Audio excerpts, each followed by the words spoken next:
बच्चों good morning. बच्चों आज हमारा लेक्चर होगा इलेक्ट्रोलाइटिक कंडक्टेंस के बारे में।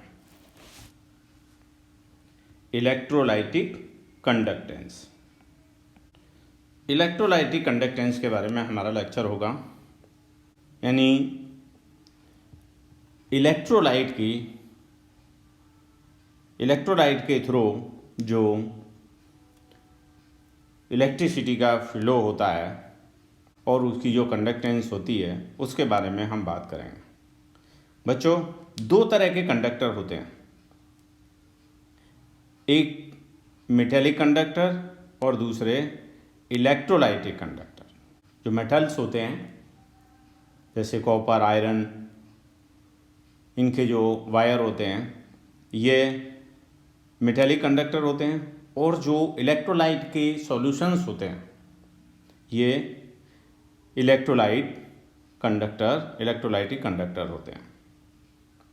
तो इन मेटेलिक कंडक्टर और इलेक्ट्रोलाइटिक कंडक्टर में क्या डिफरेंस है वो पहले हम डिस्कस करते हैं। मेटेलिक कंडक्टर और दूसरे इलेक्ट्रोलाइटिक कंडक्टर। इनमें जो मेटेलिक कंडक्टर में जो इलेक्ट्रिसिटी का जो फ्लो होता है वो इलेक्ट्रॉन्स के द्वारा होता है।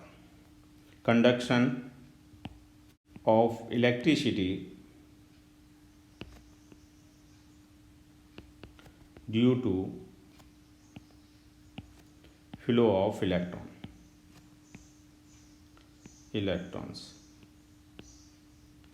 फ्लो करते हैं मेटेलिक कंडक्टर में, मेटल्स में।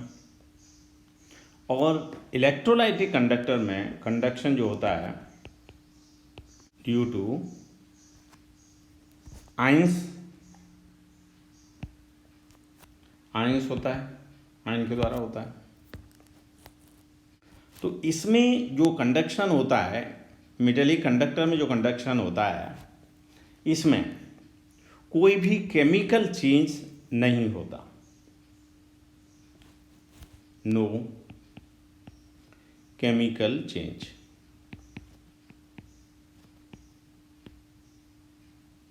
इन कंडक्टर,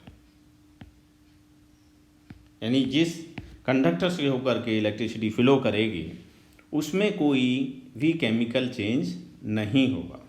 वायर से होकर के इलेक्ट्रिसिटी फ्लो करती है तो उसमें कोई भी चेंज नहीं होता, जैसा वायर होता है वैसा ही रहता है। लेकिन इलेक्ट्रोलाइटिक कंडक्टर में केमिकल चेंज होता है, केमिकल चेंज होगा, उसमें डिकम्पोजिशन होगा। जैसे सोडियम क्लोराइड का सॉल्यूशन है, इलेक्ट्रिसिटी फ्लो होगी तो सोडियम आयंस और क्लोरीन डिफरेंट इलेक्ट्रोड्स पर जाकर के डिपॉजिट होते हैं। तो सोडियम क्लोराइड से सोडियम और क्लोरीन बनते हैं। केमिकल चेंज आकर केमिकल चेंज होगा, इलेक्ट्रोलाइट है वो डिकम्पोज हो जाता है। थर्ड, मेटेलिक कंडक्टर में जो रेजिस्टेंस होता है वो, अब जो मेटल्स होते हैं उसमें एक तो इलेक्ट्रॉन्स होते हैं और दूसरे उनके जो कैटायंस होते हैं, they are known as kernels. तो इसमें जो रेजिस्टेंस होता है, resistance due to colonel's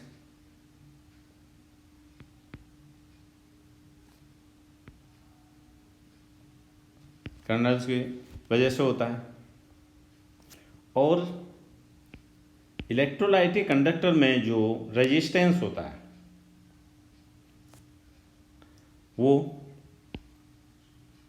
resistance due to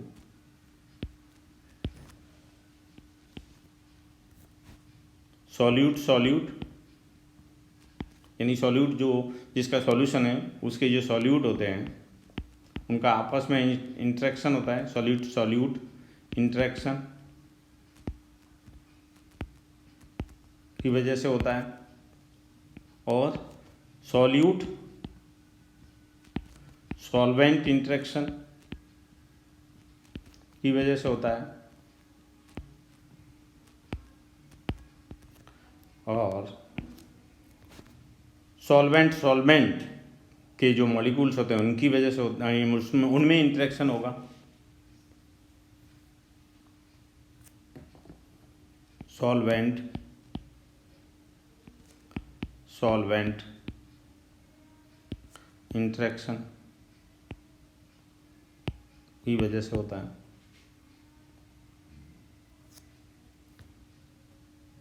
यानी इनके बीच में, सॉल्यूट के बीच में इंटरेक्शन होगा तो जो आयंस हैं वो स्लोली फ्लो करेंगे, उनमें रेजिस्टेंस होगा। इसी तरह सॉल्यूट और सॉल्वेंट में इंटरेक्शन की वजह से, सॉल्वेंट और सॉल्वेंट में इंटरेक्शन की वजह से इनका रेजिस्टेंस होता है। अब टेम्परेचर का क्या इफेक्ट होगा?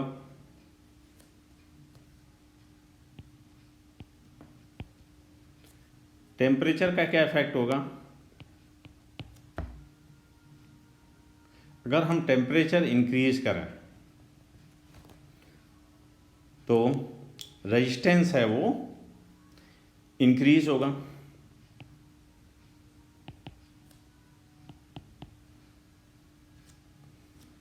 increases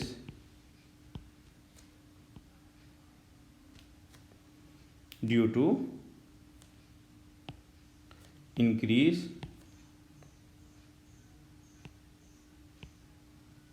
temperature।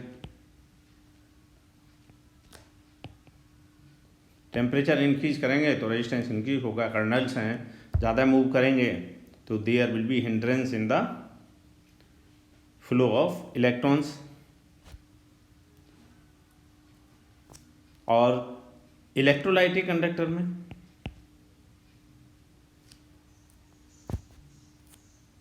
सॉल्वेंट और सॉल्यूट के मॉलिक्यूल्स हैं वो दूर दूर होंगे। It means resistance will decrease in the flow of the ions.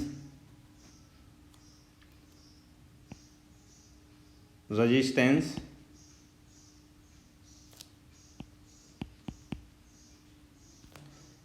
decreases on increasing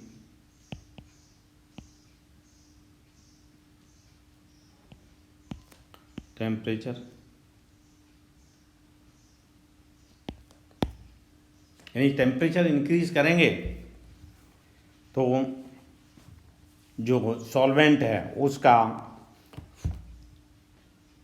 flow बढ़ेगा, उसके जो मॉलिक्यूल्स हैं वो दूर दूर होंगे, सॉल्यूट के मॉलिक्यूल दूर दूर होंगे तो आयंस का फ्लो ईजिली होगा। तो इस तरह से रेजिस्टेंस है वो कम होगा। तो ये डिफरेंस होते हैं मेटेलिक कंडक्टर और इलेक्ट्रोलाइटिक कंडक्टर में। ये क्वेश्चन बोर्ड में आ जाता है, कभी कभी पूछा जाता है।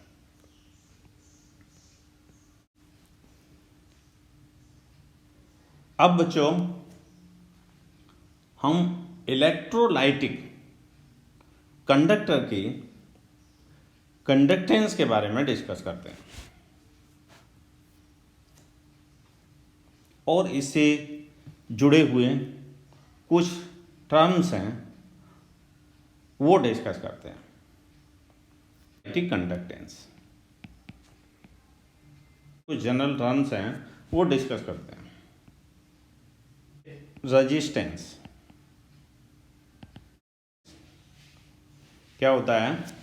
Hindrance in the flow of current. क्या होता है? Hindrance in the flow of current, ये होता है। इसको हम कैपिटल आर से डिनोट करते हैं और इसकी जो यूनिट होती है वो होती है ओम। ये यूनिट होती है, इस तरह से हम इसको डिनोट करते हैं। दूसरा टर्म है कंडक्टेंस, रेजिस्टेंस का रेसिप्रोकल 1/R। इसको हम C से डिनोट करते हैं और इसकी जो यूनिट होती है वो होगी ओम इनवर्स और मिहो भी लिख सकते हैं, मिहो भी होती है, और ओम इनवर्स मिहो और ए इस तरह से भी लिख सकते हैं इसकी यूनिट। एक और यूनिट होती है इसकी कंडक्टेंस की, साइमेन।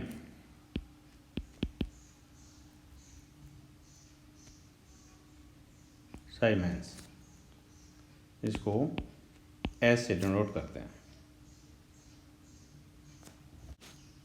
तीसरा टर्म है स्पेसिफिक रेजिस्टेंस।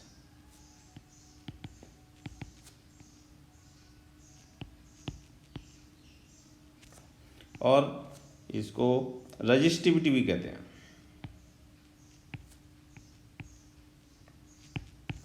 जो रजिस्टिविटी होती है इसको रिहो से डिनोट करते हैं, इसका जो सिंबल है रिहो, इसे डिनोट करते हैं। और रेजिस्टेंस के साथ इसका जो रिलेशन है R = रिहो और L/A। तो रिहो = RA/L। यहाँ पर जो L है ये लेंथ और A area of cross section. Area हम इससे भी निकाल सकते हैं, पाई R² से भी निकाल सकते हैं। यूनिट क्या होगी स्पेसिफिक रेजिस्टेंस और रेजिस्टिविटी की? ये हो जाएगा ओम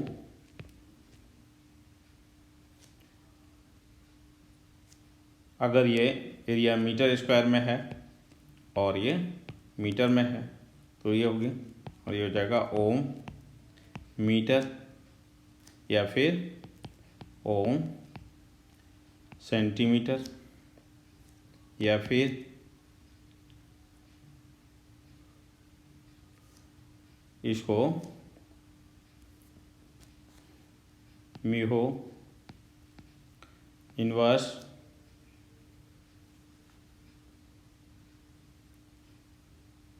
सेंटीमीटर हो सकती है, या फिर E/L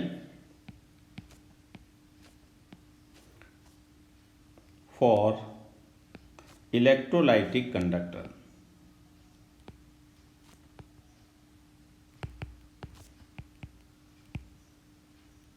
इलेक्ट्रोलाइटिक कंडक्टर के लिए E और L क्या होंगे?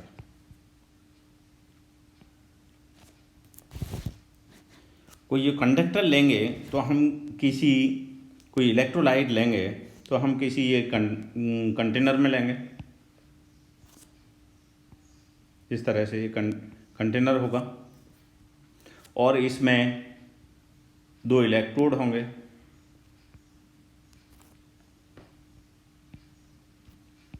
इस तरह से 2 इलेक्ट्रोड होंगे और इनमें इलेक्ट्रिसिटी पास की जाएगी।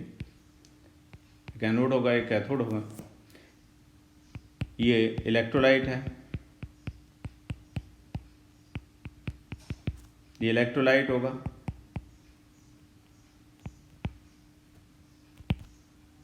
और ये दोनों इलेक्ट्रोड हैं, इनके बीच में एल लेंथ होगी, और ये जो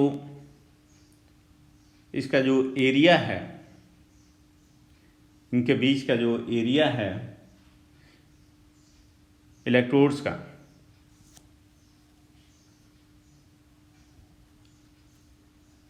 जो इलेक्ट्रोड्स का जो एरिया है, ये एरिया होगा ए, इस तरह से। किसी इलेक्ट्रोलाइटिक सेल में ये इलेक्ट्रोलाइट होगा,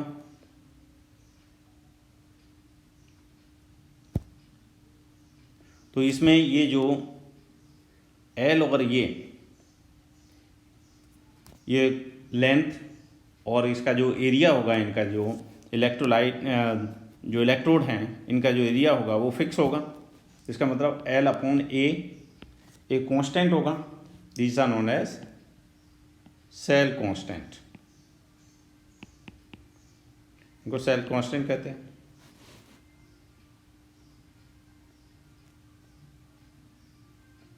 और इसकी यूनिट होगी वो पर मीटर या पर सेंटीमीटर, क्योंकि हम जो भी सेल लेंगे किसी कंटेनर में लेंगे तो उसको हम सेंटीमीटर में ही मेज़र करेंगे, तो पर सेंटीमीटर होगी यूनिट। और हमारा जो रजिस्टिविटी का जो फॉर्मूला है रिहो तो आर और ए upon L,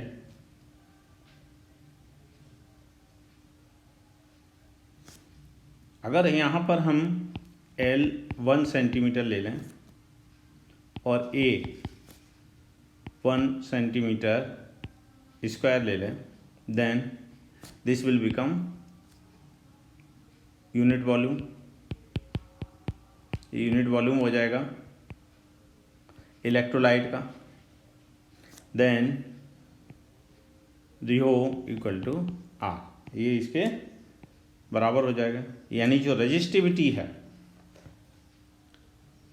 that will be equal to resistance when length between electrode is 1 centimeter and area of the electrolyte is 1 centimeter square, यानी 1 unit volume.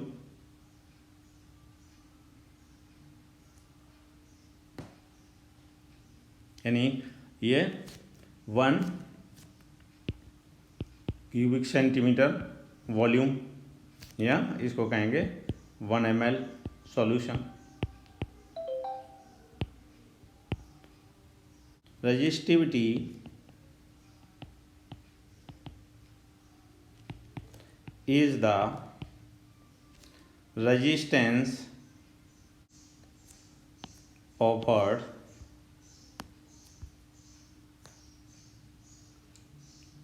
to all the ions of that electrolyte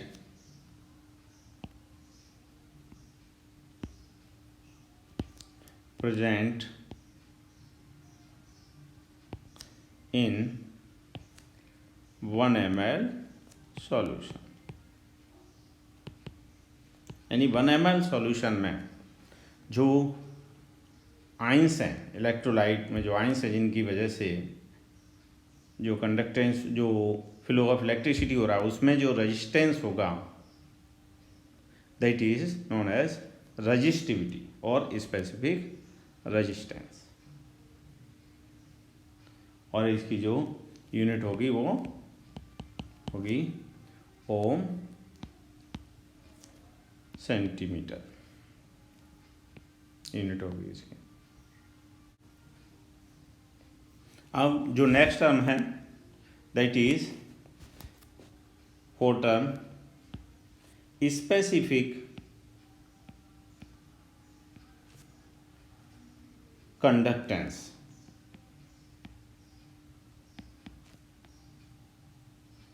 specific conductance इसको denote करते हैं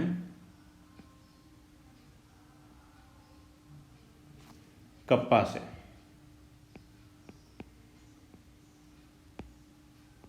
इसको kappa से denote करते हैं। And this kappa और जो स्पेसिफिक रेजिस्टेंस है, रेजिस्टिविटी है, this is reciprocal of resistivity का रेसिप्रोकल होता है। इसका मतलब यह हुआ 1/R इंटू L/A।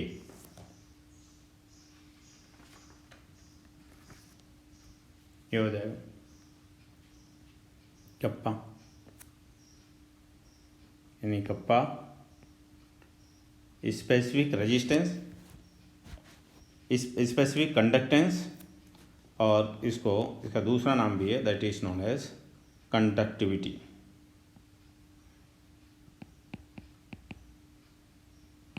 इसको कंडक्टिविटी भी कहते हैं। यह होगा 1/R इंटू L/A। और ये होता है C कंडक्टेंस इंटू, ये हो गया सेल कांस्टेंट, ये सेल कांस्टेंट होता है। तो एक फार्मूला ये हो गया इसका, और एक फार्मूला ये क्या है, conductance.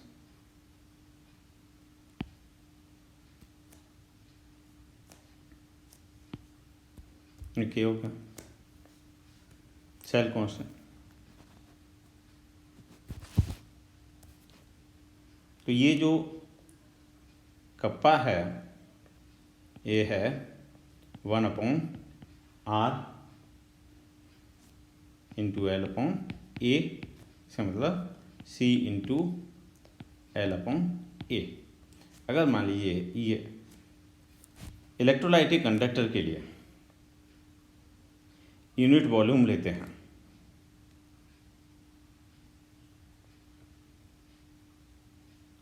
Then if L/A equal to 1 ml solution, कहने का मतलब L1 और A भी 1 है, सेंटीमीटर और ये centimetre square. Then kappa equal to C, ये हो गया। यानी जो कंडक्टिविटी है वो क्या होगी, कंडक्टेंस होगी किसकी, 1 ml solution, unit volume solution की। कप्पा क्या है, कंडक्टेंस ऑफ, जो कंडक्टेंस है वो कंडक्टिविटी क्या है, conductance of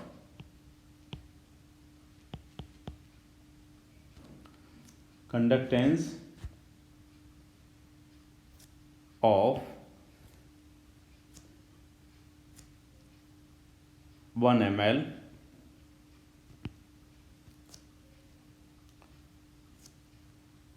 one M L electrolyte solution होगी कंडक्टेंस। यानी 1 ml सॉल्यूशन की जो कंडक्टेंस होगी वो कंडक्टिविटी कहेंगे इसको।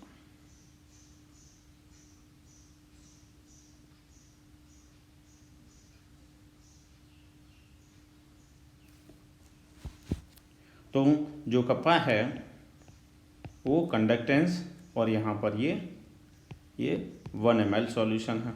ये इस तरह से ये वॉल्यूम होगा, ये वॉल्यूम है 1 ml सॉल्यूशन।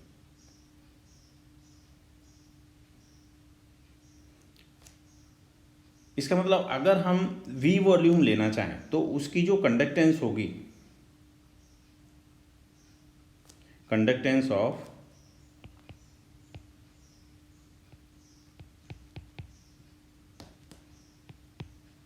V वॉल्यूम,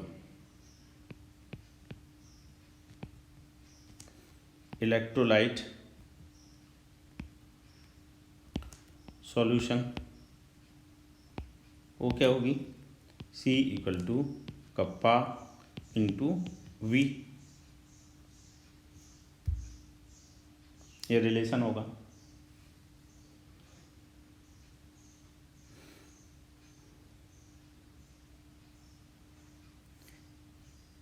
तो ये जो, लेकिन जो ये जो वॉल्यूम है ये चेंज होगा।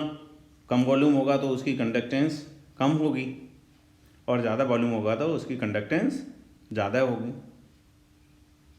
और अगर मान लीजिए डिफरेंट कंसंट्रेशन के सॉल्यूशन हैं, कंसंट्रेशन इंक्रीज होगी तो कंडक्टेंस है वो इंक्रीज होगी। तो डिफरेंट वॉल्यूम के, एक कम कंसंट्रेशन का सॉल्यूशन है, एक ज़्यादा कंसंट्रेशन का सॉल्यूशन है, तो उनकी जो कंडक्टेंस होगी वो डिफरेंट होगी।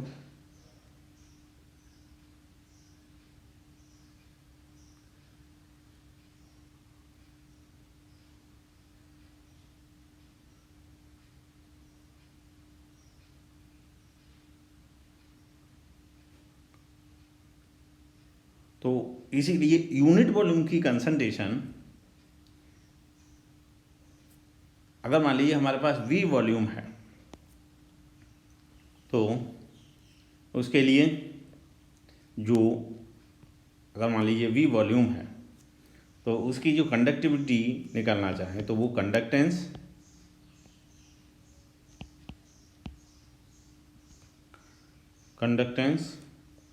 अपॉन V होगा, ये रिलेशन होगा।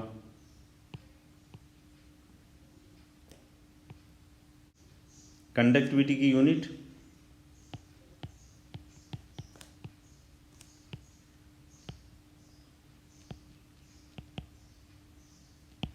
वो क्या होगी, kappa equal to conductance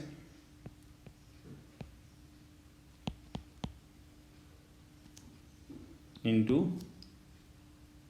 L upon A, ये साइमेंस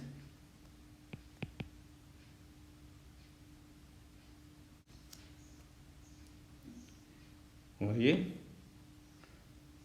पर साइमेन, और ये हो जाएगी पर सेंटीमीटर या साइमेन पर सेंटीमीटर,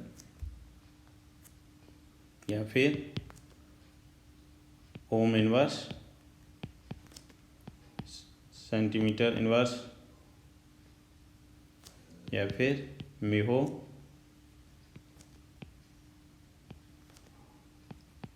सेंटीमीटर इनवर्स, ये यूनिट होगी कंडक्टिविटी की।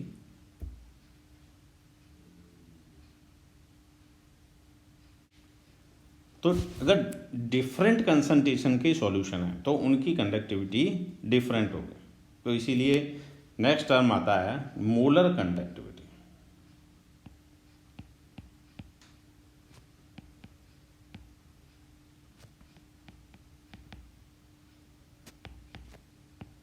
Molar conductivity,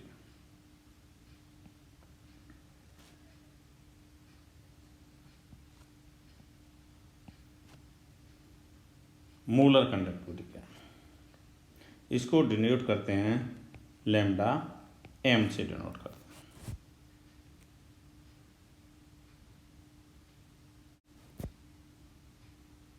molar conductivity, molar conductivity conductance due to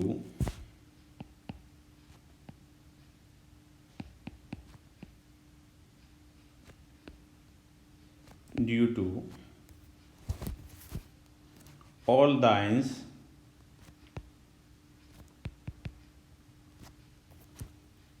of that volume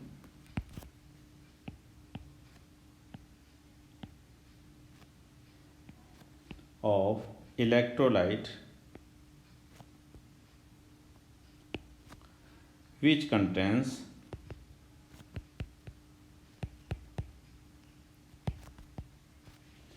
one mole of electrolyte.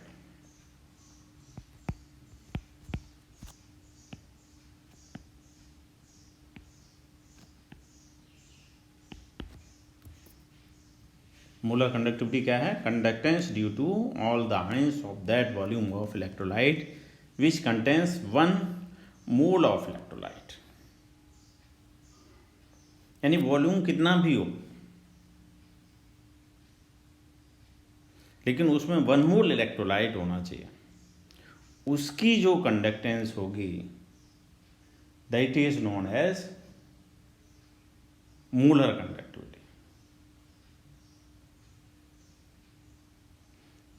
और यूनिट वॉल्यूम की जो कंडक्टेंस होती है that is conductivity.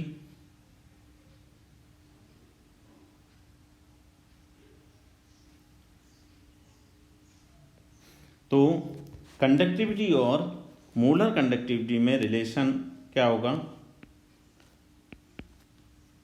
Molar conductivity equal to conductivity into V. V क्या है?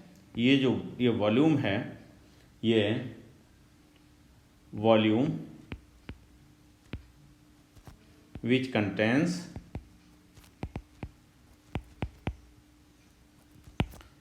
One mole, ये condition है, one mole electrolyte. इसमें वन मोल इलेक्ट्रोलाइट होना चाहिए, ये कंडीशन है।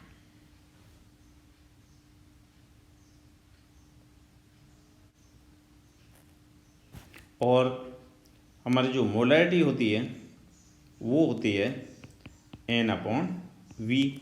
ये लीटर में होता है N मोल। अगर मान लीजिए हम इसको 1 मोल लें तो 1/V इन लीटर हो जाएगा।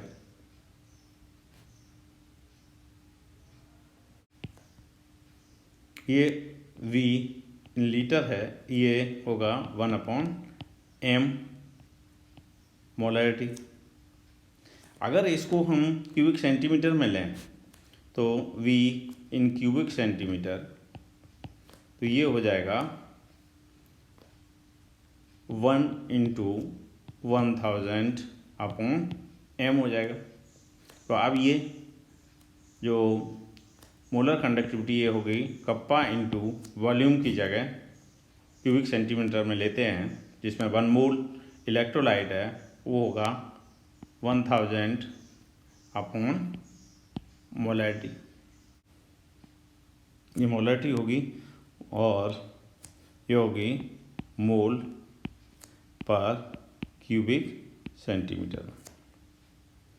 अब इसकी जो यूनिट है वो होगी, ये कंडक्टिविटी की यूनिट होती है साइमन पर सेंटीमीटर, और ये into centimetre cube mole inverse. तो ये यूनिट ये हो जाएगी साइमन सेंटीमीटर स्क्वायर पर मोल, ये यूनिट होगी। अब बच्चों एक क्वेश्चन करते हैं। Question 1, the conductivity of 0.20 m solution of KCl at 298 Kelvin is 0.0248 Siemens per centimeter. Calculate its molar conductivity. Molar conductivity निकालनी। क्या क्या दिया हुआ है? मोलैरिटी दी हुई है 0.20 m, और कंडक्टिविटी दी हुई है कप्पा 0.0248 साइमन पर सेंटीमीटर। मोलर कंडक्टिविटी निकालेंगे तो हम फार्मूला यूज़ कर लेंगे। Molar conductivity equal to kappa into 1000 और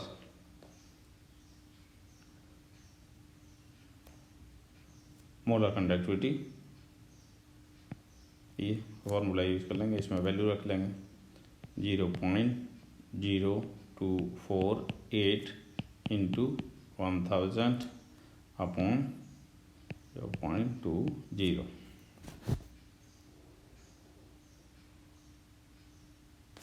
इसको मल्टीप्लाई करेंगे तो आएगा ऊपर 248 अपॉन 0.20 और फिर ये हो जाएगा 24,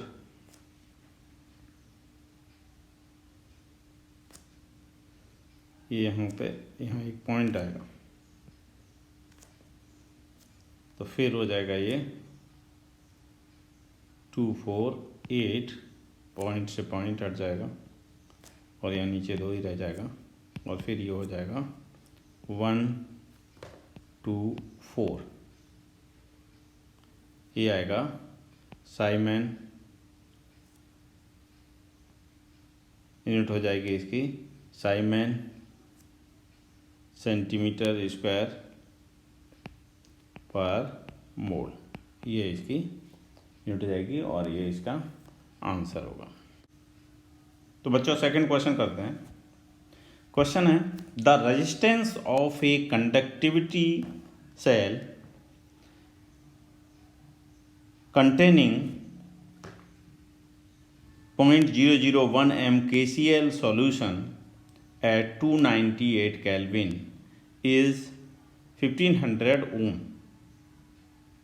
What is the cell constant if conductivity of 0.001 m यानी उसी electrolyte solution KCl solution at 298 Kelvin is 0.146 into 10⁻³ Simon पर सेंटीमीटर। सेल कांस्टेंट निकालना है,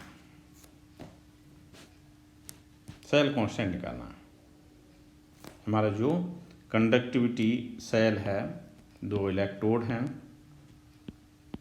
2 इलेक्ट्रोड हैं, यहाँ ये इलेक्ट्रोलाइट है और ये इस तरह से, इस तरह से। यहाँ पर जो सॉल्यूशन है इसमें 0.001 m का सॉल्यूशन है, ये इसकी मोलरिटी है 298 केल्विन पर यानी 25 डिग्री सेल्सियस पर, और इसका जो रेजिस्टेंस है वो है 1500 ओम। अब इसका सेल कांस्टेंट निकालना है, L/A निकालना है, और क्या दिया हुआ है, कंडक्टिविटी दी हुई है, कप्पा दिया हुआ है 0.146 इंटू 10⁻³ साइमन पर सेंटीमीटर, ये दिया हुआ है। सेल कांस्टेंट करना है तो हमारा जो रिलेशन है kappa equal to 1/r into L/A, ये सेल कांस्टेंट होता है, ये निकालना है। यानी ये 1500 है और ये दिया हुआ है 0.146 इंटू 10⁻³ दिया हुआ है और ये हो गया सेल कांस्टेंट, ये निकालना है सेल कांस्टेंट L/A निकालना है। तो ये हो जाएगा 0.146 इंटू 10⁻³ इंटू 1500। इसको मल्टीप्लाई करेंगे तो ये हो जाएगा 146 इंटू 1.5 इंटू 10⁻³ ये हो जाएगा।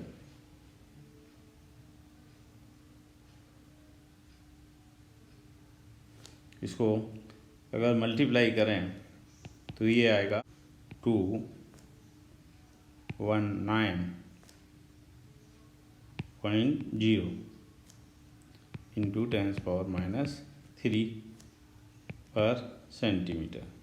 तो इसको हम लिख सकते हैं 0.219 पर सेंटीमीटर, ये आएगा सेल कांस्टेंट। अब बच्चों ये जो कंडक्टिविटी है इसका मेजरमेंट अगर एक्सपेरिमेंट से करना चाहें, मेजरमेंट तो वो करते हैं व्हीटस्टोन ब्रिज से। मेजरमेंट ऑफ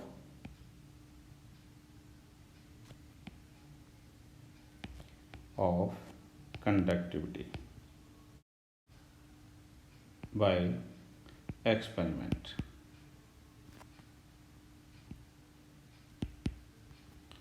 एक्सपेरिमेंट से करना चाहें तो कैसे करेंगे, तो इसके लिए एक होता है व्हीटस्टोन ब्रिज।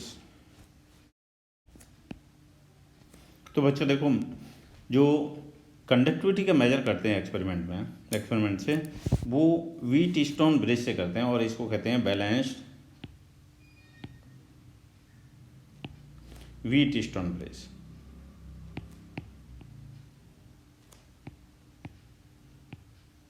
इसको बैलेंस व्हीटस्टोन ब्रिज कहते हैं। इसमें क्या होता है कि ये दो रेजिस्टेंस होते हैं R1 R2 और एक ये R4 होता है, और चौथे ये रेजिस्टेंस की जगह पर यहाँ पर इस कंडक्टिविटी सेल को इससे कनेक्ट कर दिया जाता है जी, ये पॉजिटिव सपोज और ये नेगेटिव, इस तरह से। तो यहाँ पर ये जो कंडक्टिविटी सेल होता है, यहाँ बाहर से ये नॉन कंडक्टिंग किसी कंटेनर में रखा रहता है जिससे कि टेम्परेचर का इस पर इफेक्ट ना हो, और यहाँ AC करंट पास की जाती है इसमें टू प्रिवेंट इलेक्ट्रोलाइसिस,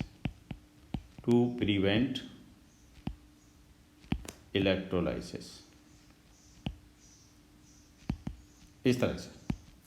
तो यहाँ एक इसमें जो जैसे ही ये जीरो डिफ्लेक्शन होता है इस आमीटर में, तो उस तरह से जीरो डिफ्लेक्शन पर यहाँ जो हमने ये R1 R2 और R4 ये अपनी इच्छा से जो लिए हुए हैं रेजिस्टेंस, और एक ये रेजिस्टेंस इसका है कंडक्टिविटी सेल का, तो इनमें एक रिलेशन होता है, वो है R1/R2 और R3/R4 जब जीरो डिफ्लेक्शन होगा तब आमीटर में। तो इस तरह से R3 जो हमें निकालना है जो सेल का, R3 = R1 R4/R2। तो इससे ये इसका रेजिस्टेंस निकाल सकते हैं, और रेजिस्टेंस से फिर कंडक्टेंस, और कंडक्टेंस से फिर कंडक्टिविटी निकाल सकते हैं इलेक्ट्रोलाइटिक सेल की। इस तरह से एक्सपेरिमेंट से कंडक्टिविटी का मेजरमेंट कर लेते हैं।